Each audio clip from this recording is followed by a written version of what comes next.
glad you're here. Here before I block the chimneys. This isn't normal. These birds are weird.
You can open the door now.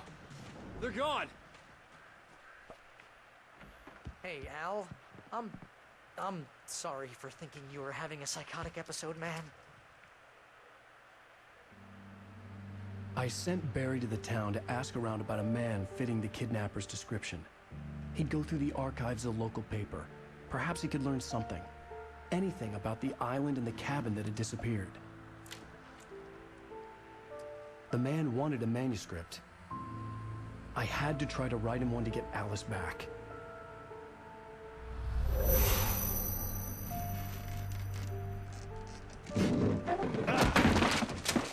For me, the supernatural had always been nothing but a metaphor for the human psyche, a tool to use in writing fiction. Now, it was happening for real, and I couldn't put a single word on paper.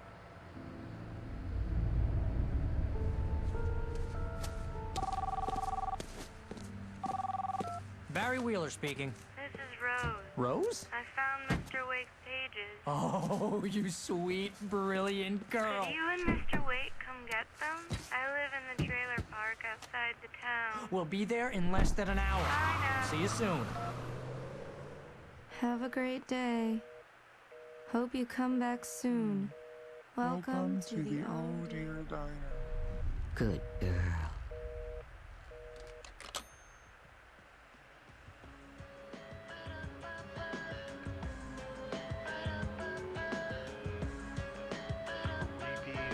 Fucking face.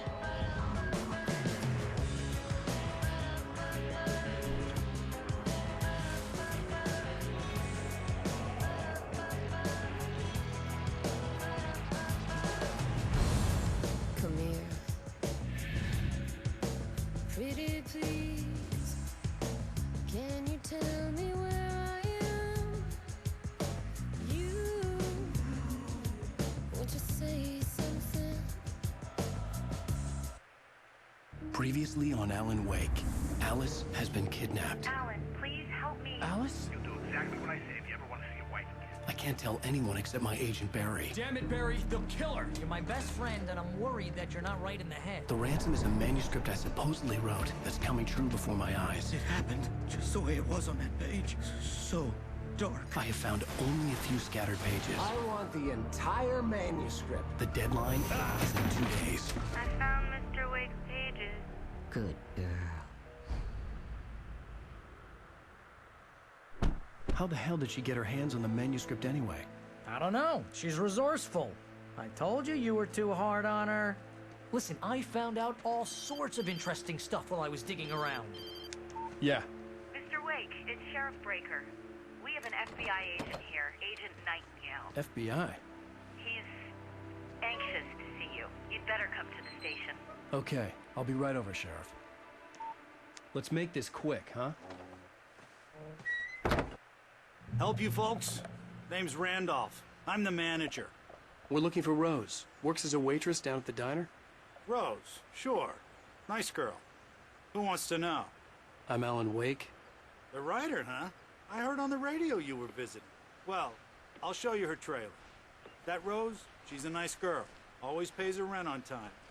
As I was saying, Al, I found all sorts of weird stuff from the local newspaper's archives. This place is crazy. Disappearances, mysterious deaths, urban legends come true, and, get this, most of this stuff takes place around Cauldron Lake. Well, you ain't wrong, mister. The Indians thought the lake was a doorway to the underworld. I'm the God-fearing type myself. I don't hold with that sort of thing. Yeah, okay. Anyway, there was an island there owned by a guy called Thomas Zane. Now, some of the articles I found about him make him out to be a famous writer. But I ran a bunch of searches, couldn't find a single thing he wrote. Zane was heavily into diving, so much so that the place came to be called... But the volcano under the lake erupted in 1970, and Zane went down with the island.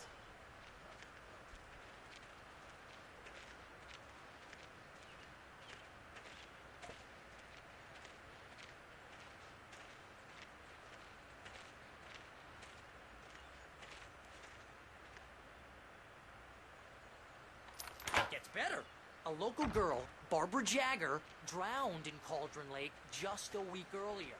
They were lovers. Sure, Jagger's a local spook story. The Scratching Hag. Comes for you in the dark. Childish stuff like that. Anyway, Al, I'm just getting to the best part. All of the articles about this stuff were written by Cynthia Weaver. I asked around, and she's that crazy bag lady you met. What, the lamp lady? She can be a little loopy, but she's not homeless or anything. Yeah, anyway, she knew both Jagger and Zane before they both died, and she had some kind of a breakdown.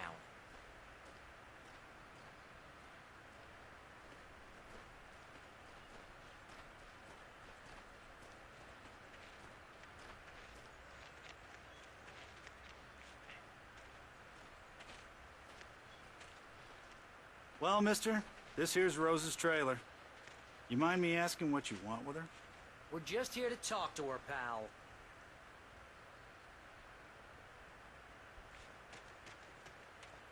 I see a thermos.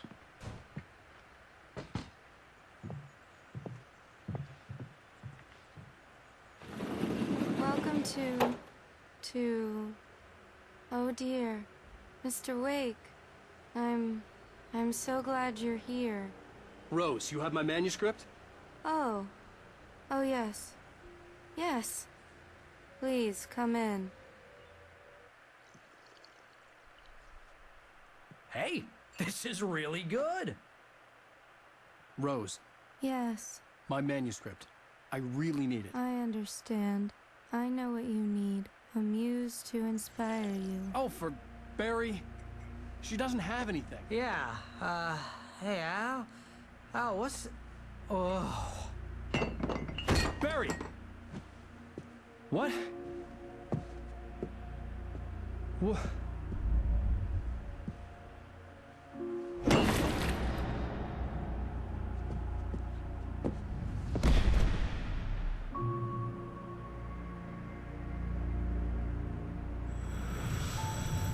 It's coming for you, hiding in my barber's skin. I'm too weak to stop it. You must turn the lights on. I promised I'd come visit you and your lovely wife. You must finish what you started. I insist. You must turn the lights on. Turn the light on. Back to work, boy.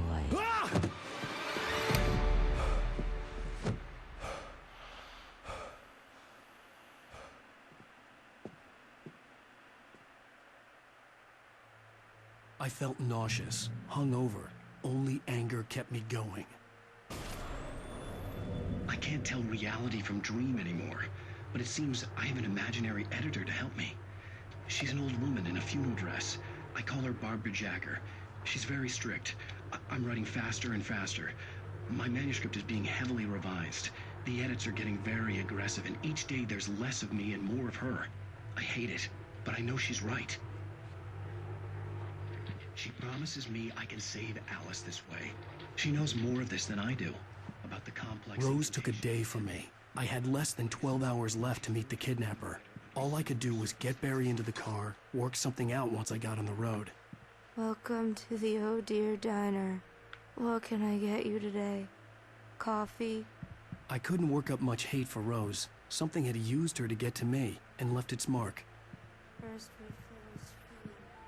Milk and sugar on the counter there. Would you like to hear today's specials? A nice day. My gun and flashlight were gone. I'd have to find a way to get Barry into the car as quickly as possible. There was no time to waste. Mr. Randolph liked Rose. That little smile she had. How she was still sweet when life had tried so hard to make her bitter. It wasn't any of his business what she did in her trailer. But those strangers, the writer and his smart-ass sidekick, looked like trouble. And they'd been in there for hours, way past her normal bedtime. He reached for the phone and called the sheriff's station.